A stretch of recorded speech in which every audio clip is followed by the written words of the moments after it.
कहा जाता है कि कुछ जगहें शापित होती हैं, लेकिन इनमें से सबसे ज्यादा शापित वो घर है जो शहर के बाहरी किनारे पर खड़ा है। वो घर जिसके पास जाने की किसी की हिम्मत नहीं होती। लेकिन आज हमने उस घर में कदम रखने की गलती कर दी, मिली आरव से, जो एक नास्तिक है, जो हमेशा किसी न किसी तर्क के लिए खोजता है।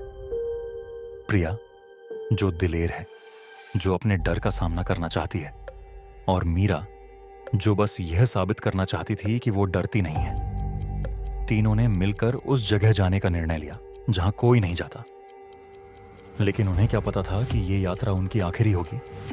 जैसे ही वो अंदर गए, हवा भारी और ठंडी हो गई, जैसे कुछ या कोई उन्हें घूर रहा हो। ये प्रिया थी जिसने सबसे पहले उसे सुना। फुसफुसाहट। शुरुआत में तो हल्का सा, जैसे हवा, लेकिन फिर स्पष्ट हुआ, भाग जाओ, अब देर हो चुकी है। आरव ने इसे घर के तंग होने के कारण समझ लिया, लेकिन मीरा, जो पहले से ही एक अजीब ठंडक महसूस कर रही थी, उसने पीछे मुड़कर उस पुराने चित्र की तरफ देखा और चिल्लाई। उस चित्र की आंखें सिर्फ पेंटेड नहीं थीं, वो जिंदा थीं, सीधे उसे घूर रही थीं। तब उन्हें एहसास हुआ, ये घर सिर्फ खाली नहीं था, ये जिंदा था और ये उन्हें मार डालना चाहता था। उन्होंने भागने की कोशिश की, लेकिन हर दरवाजा जो उन्होंने खोला, हर खिड़की जो उन्होंने तोड़ी, कुछ भी काम नहीं आया। घर ने उन्हें अपनी गिरफ्त में ले लिया।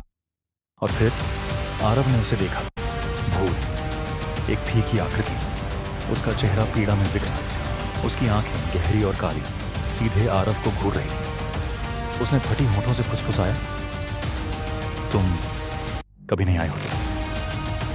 जैसे ही वे भागने को मुड़े, दीवारों से खून बहने लगा। लेकिन यह सिर्फ खून नहीं था, यह घर का शाप था जो उन्हें अपने में समेटने के लिए बढ़ रहा था। वे अब लौटने का कोई रास्ता नहीं था। और फिर उनके नीचे जमीन हिलने लगी। घर चीख पड़ा। आरव की चीखें, आखिरी आवाज जो किसी ने सुनी। लेकिन उनके साथ क्या हुआ? क्या वे बच निकले या वे घर द्वारा खा लिए गए? सच्चाई उस शापित घर की दीवारों के भीतर है, जो अब भी किसी और को ढूंढ रहा है। अगर आप और अधिक खौफनाक घटनाएं जानना चाहते हैं तो यहां क्लिक करें द गेम दैट किल्स के लिए। वो खौफनाक कहानी जिसमें एक खेल अपने खिलाड़ियों को ऐसी दहशत में फंसा देता है जिससे वे कभी बाहर नहीं आ पाते।